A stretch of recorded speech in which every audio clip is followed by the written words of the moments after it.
জিকুরগাছায় জমির বায়না নিয়ে রেজিস্ট্রি না করার অভিযোগে আদালতে মামলা। সাতক্ষীরা জেলা থেকে মোহাম্মদ আবু রাইহান এর ভিডিও চিত্রে বিস্তারিত দেখুন।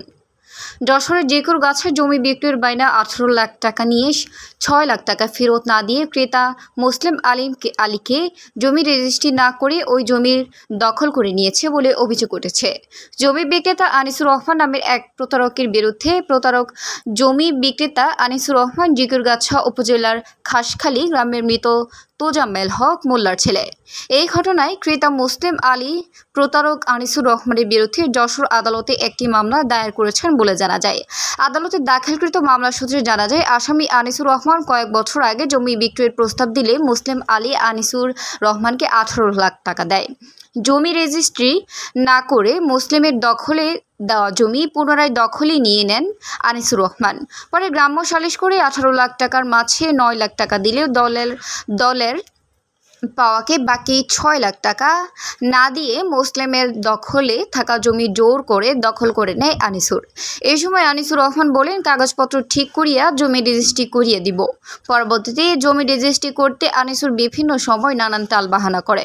পরবর্তীতে আনিসুর জমি রেজিস্ট্রি করে না দেওয়ায় স্থানীয়ভাবে একটি গ্রাম্য সালিশ হয় এবং উক্ত লিখিত সালিশের সময় আনিসুর স্বাক্ষর করেন। উক্ত সালিশে আপোষণা অনুযায়ী মুসলিম 6 লাখ টাকা পাওনা করেন। এদিকে আনিসুর জমি রেজিস্ট্রি করে না দিয়ে জমি দখল করে নিয়েছে। এমন অবস্থায় মুসলিম পাওনা টাকা ফেরত পেতে তার কাছে বারবার তাগিদ দেয়। আনিসুর আজকাল করে তালবাহানা করে ও টাকা দিবে না, বরং জীবন নাশের হুমকি প্রদান করে। এদিকে পাওনা টাকা না পরিশোধের জন্য মুসলিম আলী নিরুপায় হয়ে গত 8 জুলাই তারিখে আইনজীবীর মাধ্যমেই লিগ্যাল নোটিশ প্রেরণ করেন। কিন্তু প্রতারক আনিসুর লিগ্যাল নোটিশের জবাব তো দেয়নি, বরং বিভিন্ন সময় হুমকি দিয়ে চলেছেন। পরে টাকা ফেরত দিতে টালবাহানা করে প্রতারক আনিসুর।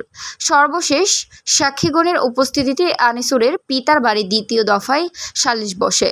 সেখানে প্রতারক আনিসুর 6 লাখ টাকা ফেরত দিতে অস্বীকার করে ঘটনাস্থল ত্যাগ করে।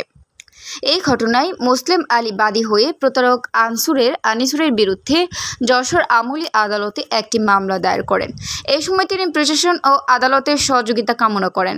সরেজমিনে ঘটনা অনুসন্ধানে গেলে এলাকার শতাধিক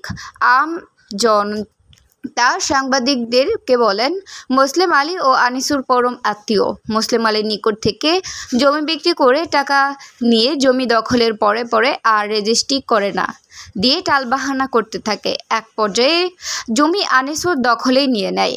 মুসলিম জমি কিনেছে, এটা সঠিক। মৃত্যু হুমকি দিচ্ছে এবং বিভিন্ন রকমের নির্যাতনমূলক ব্যবস্থাটি কাজকলাপ তারা করতেছে। তাই এই মুহূর্তে বর্তমান পরিস্থিতিতে তাই আমি নিজের নিরাপত্তা এবং সন্তানদের নিরাপত্তা নিশ্চিত করার জন্য প্রশাসনের কাছে আমি যাতে আমার এই টাকা পয়সা ফেরত পেতে পারি এবং আমি তাদের এই হুমকিদানদের হাত থেকে নিস্তার পেতে পারি, তার সুব্যবস্থা গ্রহণ করার জন্য অনুরোধ জানাচ্ছি।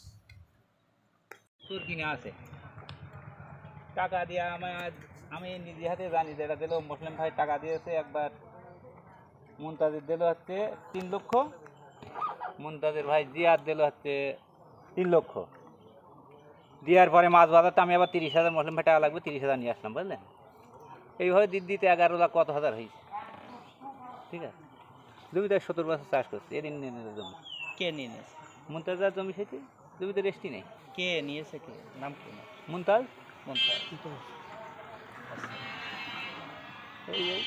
এইগুলো কিভাবে নিল? টাকা দিলেন কিভাবে? টাকা দিয়া কিনা ভাইয়ের একটা দোষ আছে, ওই যে জমি রেজিস্ট্রি করিনি।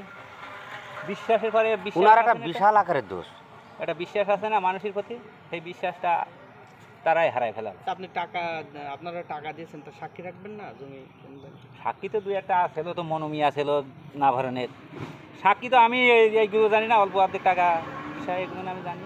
কিন্তু ইসলামে তো লেখা আছে দেখছি 15 লক্ষ টাকা, আপনি বলছেন 12 লক্ষ টাকা। 15 লক্ষ আমি যে বন্ধু জানি, এগুলো মনুর সাথে একসাথে যেগুলো লিখে দেবো, বুঝলেন। আমি যেগুলো জানি, আমি ওই সত্য ছাড়া মিথ্যের কোনো আশ্রয় নিতে না, যেখানেই যাবে। আচ্ছা, এখন টাকা পাওয়া যাবে কত? সবই পাবে, 1 টাকাও